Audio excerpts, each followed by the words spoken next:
I stepped out of work, and my brand new 2024 Corolla, just paid off, was gone. My mom said, "We gave it to Bryan. He needs it more." My brother had already totaled 2 cars. I hung up and called 911. "Listen, I faced some tough things in my life, working on roofs under a scorching sun, bailing out family with my last dime. But nothing, and I mean nothing, prepared me for the gut punch of finding my car gone, only to discover my own mother had given it to my brother. And that's when everything changed. My name's Lance, I'm 31. I've been a roofer since I was 19. I'm that guy who shows up at 5:30 a.m. with coffee, nails, and a lower back that sounds like a bag of popcorn. I'm the oldest kid, the one who always figures it out. If a shingle flies off in a storm, I'm up there before sunrise. If someone in my family runs out of rent money, I somehow pull a job together and wire it to them by Friday. That's just who I am, or at least, who I was. I was leaving a small-town strip mall job, the kind with a nail salon, a tax place, and a church renting the old Dollar Tree. Midday sun was absolutely baking the lot, those white lines on the asphalt looking like fresh paint. I walked out in my dust-caked boots, shoulders still buzzing from the compressor. All I could think about was the ham sandwich waiting in my cooler. Then I looked at my parking spot. It was empty. I just stopped, blinking. You know how your brain sometimes pulls the wrong file first? I thought, did I park on the other side? Am I just stupid? I pivoted, scanned the rows. Nothing. No silver 2024 Corolla. The one with the paid in full email still starred in my inbox. No little dent on the rear bumper I'd been meaning to fix. No magnetic strip with my company name. A cold dread gripped my stomach. I hit the key fob. Nothing. I even crouched down, like the car might be hiding behind a pickup truck. "Hey, you good, Lance?" my helper, Mateo, called from the roof edge. Yeah, I lied, already dialing. In an emergency, I always call my mom. It's that reflex they train into you from birth. She picked up, cheerful. "Hey honey, you at work?" "My car's gone," I said. "It's not here." "Did it get towed?" "Did I?" "Oh, son. Relax." She said it like I was overreacting at a salad bar. "We gave it to Bryan. He needs it more." I just stared at that hot, empty rectangle where 4 tires should have been. The asphalt shimmered. My jaw actually clicked. "You what?" "Don't be dramatic. He had that job interview. His old one was totaled. Remember? Because he totaled it." I heard my voice flatten. "Where are the keys? How did he even?" "You keep a spare in the junk drawer," she said, so casual. "Bryan knows where things are. He took my car, Mom. I just paid it off. Don't worry. He'll bring it back after he lands something stable. We're all pitching in for family right now." "Family," I repeated. It sounded like someone else's mouth. "Don't be selfish, Lance. He's your brother." She said it like a line she'd rehearsed in the mirror. I hung up before the heat inside me boiled over. Then I did the thing you do when a crime is fresh and your heartbeat won't slow. I dialed 911. I said my name. I said my plate. I said it wasn't borrowed. I did not consent. And while the dispatcher read back the report number, the sun kept baking that empty spot like it was daring me to blink first. People think roofers are dumb until their living room ceiling is bleeding rainwater. We measure twice, cut once, and live by invoices. That car, that Corolla, was my first brand new anything. No salvage title. No, just needs a little work. No, I'll fix the AC later. I'd been driving clunkers since high school, rebuilding alternators on milk crates, counting quarters at gas stations. I told myself I'd buy new once I paid off Mom's lingering medical bill from the year she ignored her blood pressure and landed in urgent care. Then I helped patch Bryan's mess when he borrowed a friend's motorcycle and skidded it into a guardrail. Then I covered 3 months' rent when the landlord threatened to evict them because Bryan lost hours again. It took me 12 years to give myself permission to sign on a showroom car. 12 years of leaning off ladders, sunlines permanent on my forearms, tar freckles that don't scrub out.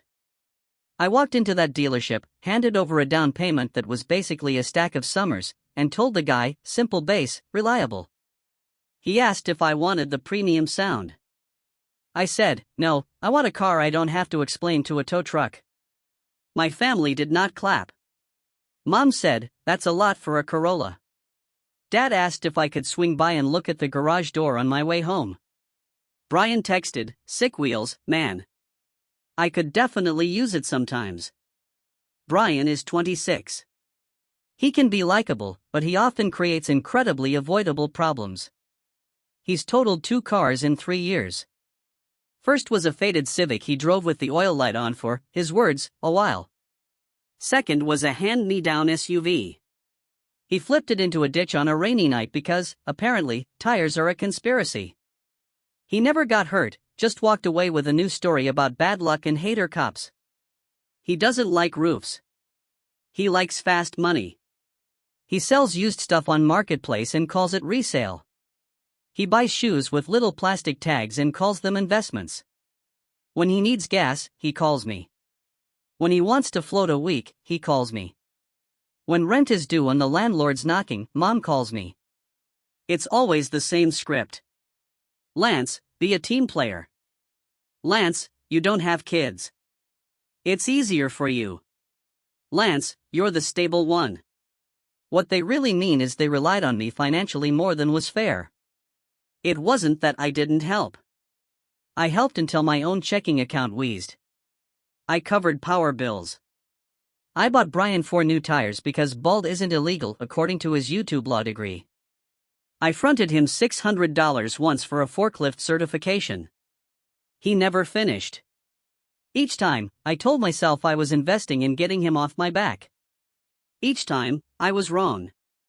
Small things piled up in that junk drawer. Literally. That drawer became a map of how my family treated me. My spare key, my spare fob, the title envelope from the DMV with my name, my VIN, my quiet little victory. Mom knew what was in that drawer. I'd left it at their house by accident after changing their deadbolt. She said she'd keep it safe. I believed her, because I still wanted to. 2 months ago, Bryan showed up at my place while I was restriping tools. He let himself in with the key I'd given Mom for emergencies. Bro, he said, plopping on my couch, elbows on his knees like he was about to give me a halftime pep talk. I got a lead at this last-mile warehouse. Early mornings, union later. I need wheels for a couple weeks. You know how it is. No, I said. I don't do couple weeks. Don't be like that. You don't even drive it to jobs. You take the work truck. That car is mine, I said, on purpose. He rolled his eyes. You got 2 vehicles. I didn't say what I wanted to say, which was, I have 1 vehicle and 36 payments, now 0. I just shook my head and went back to sorting roofing knives. He left in a huff, muttering, families changed you. That night, the group chat lit up. Family Only was the title. Mom, Lance, your brother asked so nicely at Dad, share like we taught. You've Bryan, guess you forgot who looked out for you when you got dumped senior year, he'd once given me a ride to Denny's. That was looking out. I muted the chat. Work stayed steady. Summer storms, insurance checks. People need roofs no matter who shows up at their weddings. I stacked cash, paid off the Corolla early, took a picture of the paid in full letter on my kitchen table next to a coffee ring. I didn't post it. I just stared at it like it was a ticket out of a loop. Then came the empty parking spot day. You don't feel rage first. You feel stupid. Like, how did I not see this? How did I leave the spare there? How did I not switch the hiding place? I called Mom because I wanted her to say, we messed up. Instead, she said, we gave it to Bryan. He needs it more. The word gave lodged in my teeth. My name was on the title. My insurance was paid up. My plate was my plate. I pictured Bryan chirping the alarm on my fob, tossing my ice scraper in the back, adjusting my seat to his leaning halfway to the back style, cologne cloud filling my cloth seats. "Don't go crazy, Lance," Mom added, her voice going syrupy. "It's all in the family." "It's theft," I said. She clicked her tongue like I'd cursed in church. "Don't talk like that." After I hung up, my phone started buzzing. "Bryan, chill, man. I'll bring it back Monday. Need it for a thing, mom, do not call the police on your own brother, Dad. If you make a scene, don't come to dinner Sunday." I went back to the roof, finished flashing the chimney with hands that wouldn't stop shaking, and told Mateo to close out the day. He asked if I wanted him to drive me home. I said no. I said I'd work it out. I told him I wasn't stranded. It sounded brave and dumb at the same time. At home, I saw the junk drawer in my head. Then I drove the company truck to my parents' house. I went straight for that drawer. Spare fob? Gone. Title envelope? Slid open, empty. "Mom," I said, holding up the paper husk. She didn't look guilty. She was slicing zucchini. "Don't be dramatic. We needed the VIN to add Bryan to the insurance." "You added him to my insurance? For a little bit? That's fraud. Stop using scary words." She snapped. "Bryan is family." I looked at Dad, hoping for backup. He just sipped his beer and watched the local news like the weather was the only crisis in town. "Lance," Mom said, softer, switching tactics. "You know your brother. If he doesn't have a car, he gets into trouble. Help him stay on track." I wanted to scream. Instead, I stared at the empty title envelope, the cheap paper fibers shedding onto my calluses, and felt that junk drawer in my chest slam shut. I went quiet for 12 hours. That worried them more than if I'd yelled. I filed the police report. I gave them the plate and VIN. I sent the insurance company a written statement. I did not authorize anyone to drive my car. I screenshotted every text. I printed the lien release. I put everything in a yellow folder like I was my own paralegal. Then I walked into Sunday dinner. They were all there. Mom, Dad, Bryan, and Deb, who always takes whoever is loudest side. Plate settings, pot roast, football murmuring on low. Mom greeted me like nothing was wrong. "Sit. We waited for you." I set the yellow folder on the table next to the gravy boat. I didn't sit. "Where is my car?" I asked. Bryan smirked. "Man, you're really doing a whole thing, huh?" "Keys," I said. He leaned back. "Hands up. You calling the cops on blood now? That's wild." Aunt Deb clucked. "Lance, don't ruin dinner." I flipped open the folder. Report number 911 call log. Screenshot of Mom's "we gave it to Bryan" text. My title release with my name. My insurance policy. "If you drive it, Bryan, and get pulled over, that's on you." He laughed. "I'm not going to hit someone." "Chill." I stared at him until the smile cracked. "You totaled 2 cars. That was different." Mom's voice sharpened. "Lance, you're embarrassing us." I looked at her. "You opened my title envelope. You took my spare key. You added Bryan to my insurance without my permission." She flushed. For a few days. Dad finally put his beer down. "We said he'd bring it back Monday." "No," I said. "You said you gave it to him." Silence. The TV crowd roared for a touchdown like background applause. Bryan pushed back from the table, chair scraping. "This is punishment because I asked to borrow it and you said no. You've always had a control problem." I felt the click inside me. "The one that says we're done here." "I'm not your bank," I said. "I'm not your backup plan. I'm not your spare car. You're selfish. Mom shot back. You make good money. He's trying. I opened the folder again and laid down more paper like cards in a game I was finally willing to play. Payment receipts, new car contract, a photo of my hands black with tar from a July re-roof where the shingles stuck together like candy. I didn't raise my voice. I just stacked proof. Bryan flicked his eyes over the pile and said, "Still boring." "Okay," I said. "Then here's interesting."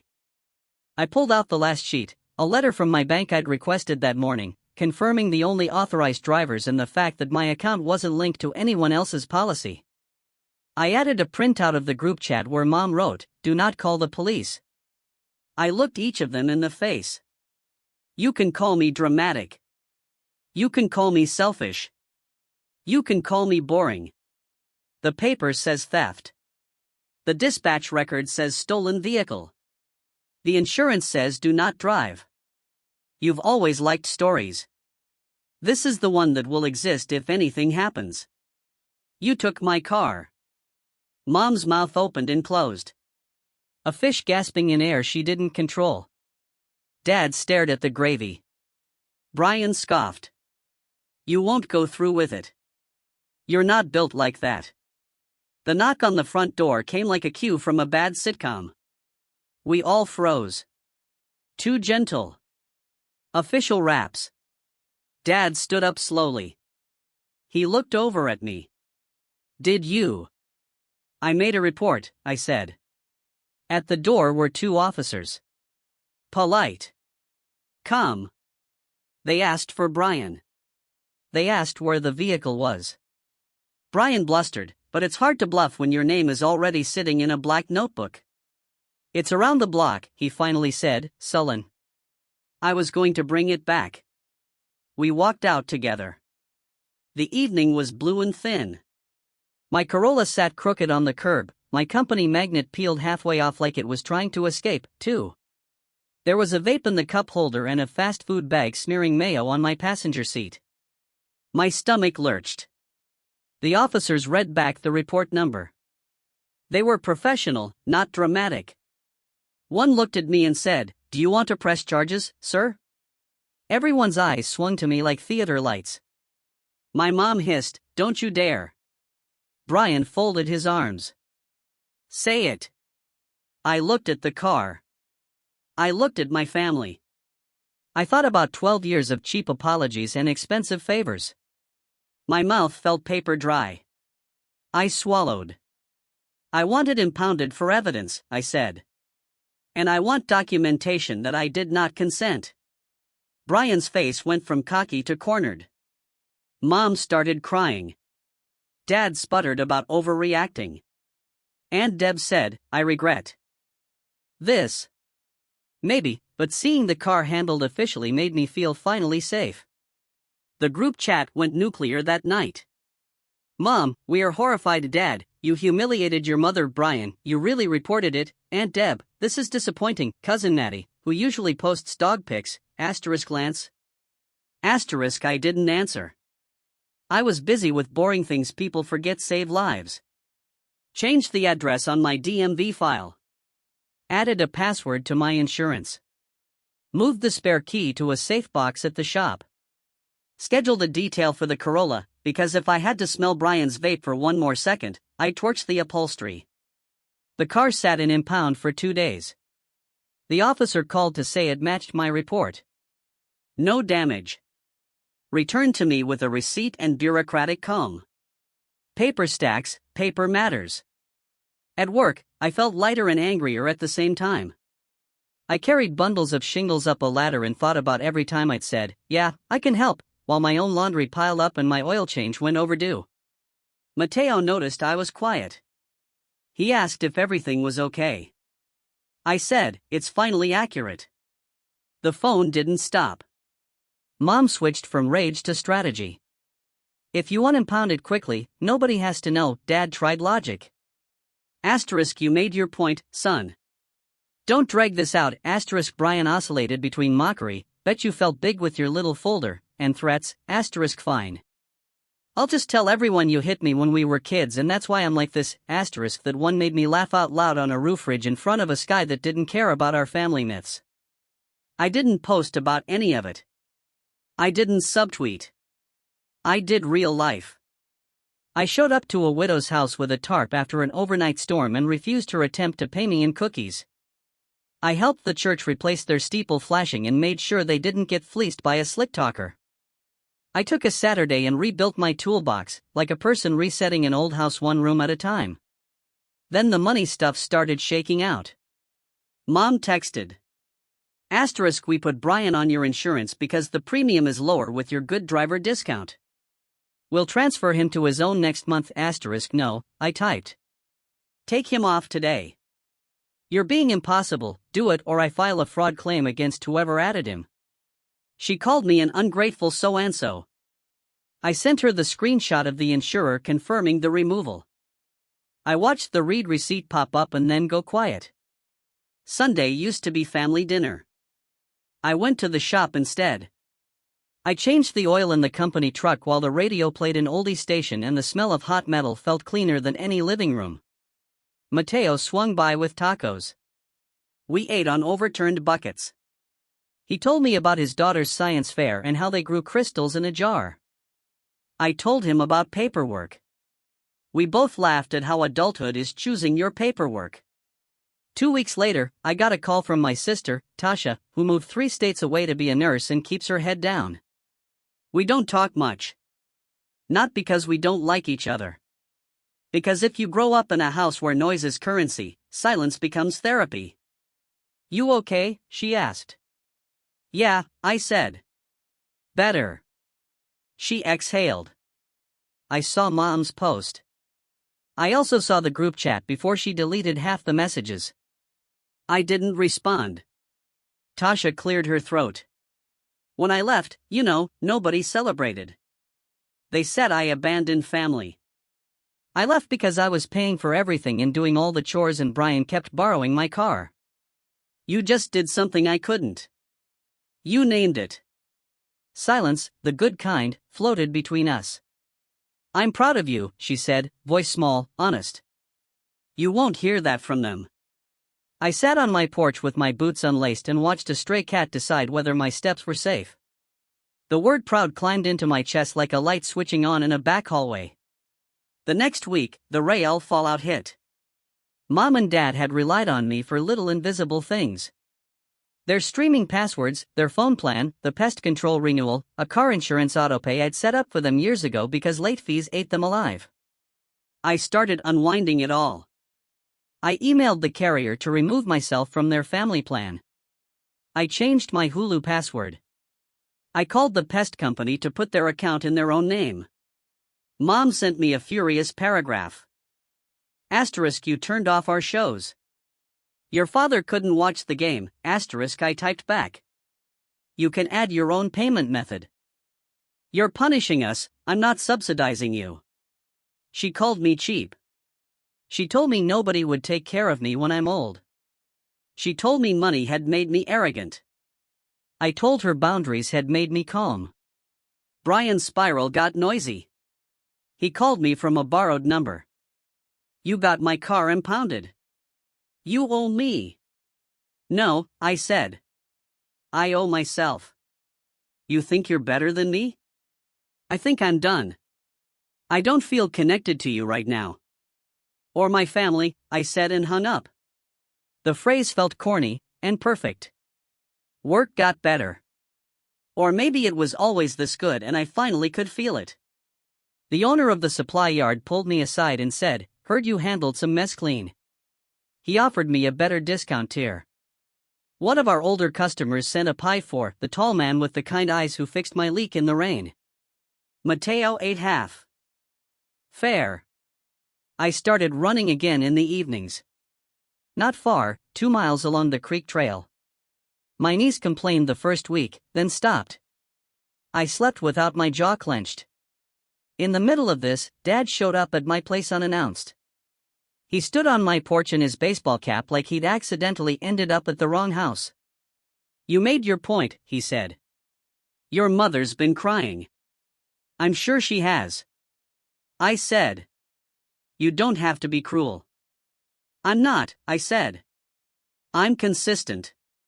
He shifted. He'd never had to negotiate with me. He'd always had Mom to do it. He took off his cap, put it back on. Bryan, he's having a tough time. Bryan created a tough time. Dad's eyes sharpened. You think you're better because you hammered nails and bought a car? I think I'm responsible for what I buy, I said. And I'm done paying for things I didn't buy. He stared at me for a long second, like I was speaking a new language he didn't want to learn. Then he nodded once, tight, and left. He didn't slam the door. That felt new. Small kindnesses came from odd corners. The dispatcher who'd taken my 911 call mailed me a copy of the incident report with a sticky note. Keep this with your records. The tow guy knocked a little off the fee because family mess ain't your fault. The detail shop vacuumed every last fry crumb from the back, and I tipped like a man who just reclaimed square footage in his life. A month later, Tasha texted me a screenshot. Mom had written a long post about boundaries and respect after Bryan missed 2 days of babysitting her neighbor's kid and the neighbor cut them off. The post accidentally sounded like therapy. People commented supportive things. Mom replied with heart emojis. Tasha added, I'm telling you, something cracked, maybe a little. I didn't celebrate. I didn't believe in overnight conversions. But I did notice the calls from Mom got shorter, less demands, more weather updates. Dad sent me a photo of the garage.